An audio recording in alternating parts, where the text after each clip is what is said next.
अल्हम्दुलिल्लाह अल्हम्दुलिल्लाहि रब्बिल आलमीन वस्सलातु वस्सलामु अला अशरफुल अंबिया वल मुरसलीन अम्मा बाद।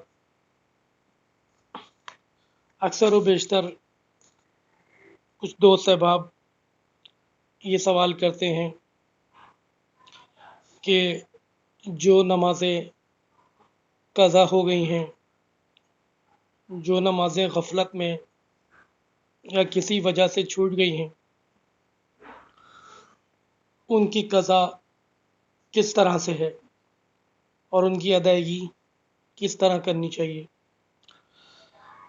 देखिए, इबादत हुकूक अल्लाह कहलाती है।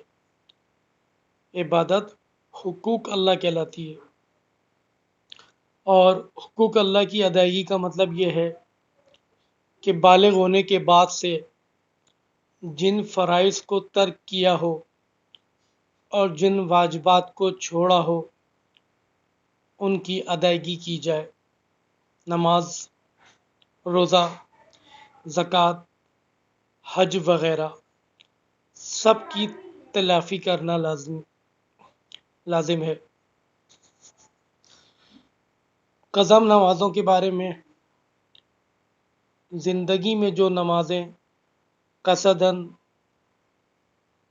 छूट गई हों या मर्ज़ और सफ़र वग़ैरह में रह गई हों, हालांकि नमाज किसी भी हाल में छोड़ना सख्त गुनाह है, इन सब को एहतिमाम से अदा करना लाजिम है और उनकी अदायगी का तरीका ये है कि पहले यूँ हिसाब लगा लें कि जब से मैं बालिग हुआ हूँ मेरी कितनी नमाज़ें छूटी होंगी। इन नमाज़ों का इस कदर अंदाज़ा लगाएं कि दिल गवाही दे दे कि इससे ज़्यादा नहीं होंगी। फिर इन सब नमाज़ों की क़ज़ा पढ़े। अक्सर आवाम में ये मशहूर है कि जुम्मतुल विदा या किसी और दिन या रात में क़ज़ाए उम्री के नाम से 2 रकत पढ़ने से सब छोटी बड़ी नमाज़ें अदा हो जाती हैं। ये बिल्कुल गलत बात है, इसकी कोई हकीकत नहीं है। क़ज़ा नमाज के लिए कोई वक्त मुकर्रर नहीं है। बस ये देख ले कि सूरज निकलता छुपता ना हो और ज़वाल का वक्त ना हो। सूरज निकल कर जब एक नेज़ा बुलंद हो जाए तो क़ज़ा नमाज़ें और नवाफिल सब पढ़ना जायज़ हो जाता है और नमाज फ़जर के बाद और नमाज असर के बाद भी क़ज़ा पढ़ना दुरुस्त है। अलबत्ता जब सूरज गुरूब होने से पहले आफ़ताब में जर्दी आ जाए तो इस वक्त क़ज़ा ना पड़े। हर एक दिन की 5 नमाजें और 3 रकत नमाज वितर यानी कुल 20 रकत बतौर क़ज़ा पढ़ ले।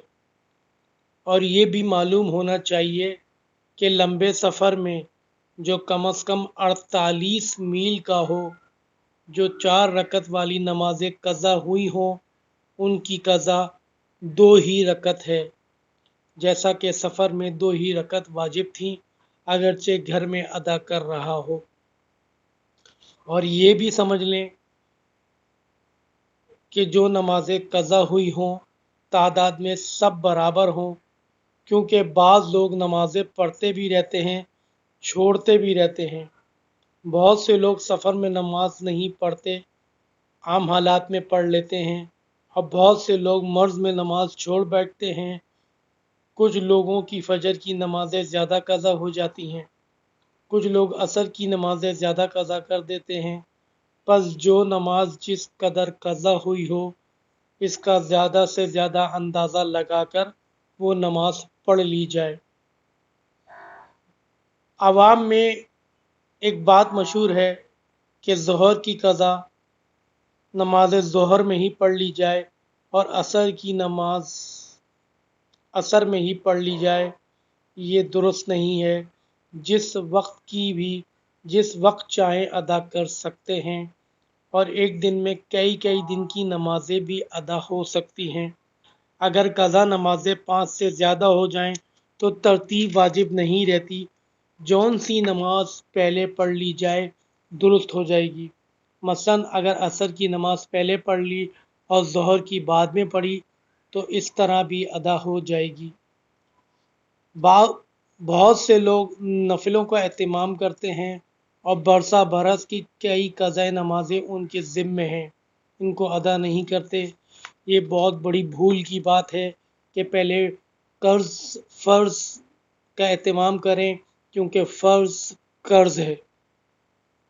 नफिलों और गैर मुक़द्दा सुन्नतों की जगह भी क़ज़ा नमाजें ही पढ़ लिया करें और इनके अलावा भी क़ज़ा नमाज़ों के लिए वक्त निकालें।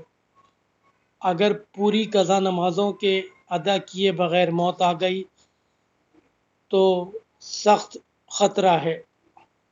जब नमाज़ों की तादाद का बहुत एहतियात के साथ अंदाज़ा लगाया जाए तो चूँकि हर नमाज कसीर तादाद में है और दिन तारीख़ याद नहीं, इसलिए हज़रात फ़ुक़हा ने आसानी के लिए ये तरीक़ा बताया है कि जब भी कोई नमाज पढ़ने लगे तो यूँ नियत कर लिया करे कि मेरे ज़िम्मे मसलन ज़ोहर की जो सबसे पहली नमाज है इसको अल्लाह के लिए अदा करता हूँ। जब भी नमाज ज़ोहर अदा करने लगे इसी तरह नियत कर लिया करे और दीगर नमाज़ों में भी इसी तरह नियत करने और ऐसा करने से तरतीब कायम रहेगी। क्योंकि अगर किसी के ज़िम्मे ज़ोहर की 1000 नमाज़ें क़ज़ा थीं तो 1000वीं नमाज इब्तिदा की जानिब से सबसे पहली थी। अब इसको पढ़ने के बाद इसके बाद आने वाली सबसे पहली होगी और जब तीसरी पढ़ ली जाएगी तो इसके बाद आने वाली सबसे पहली बन जाएगी।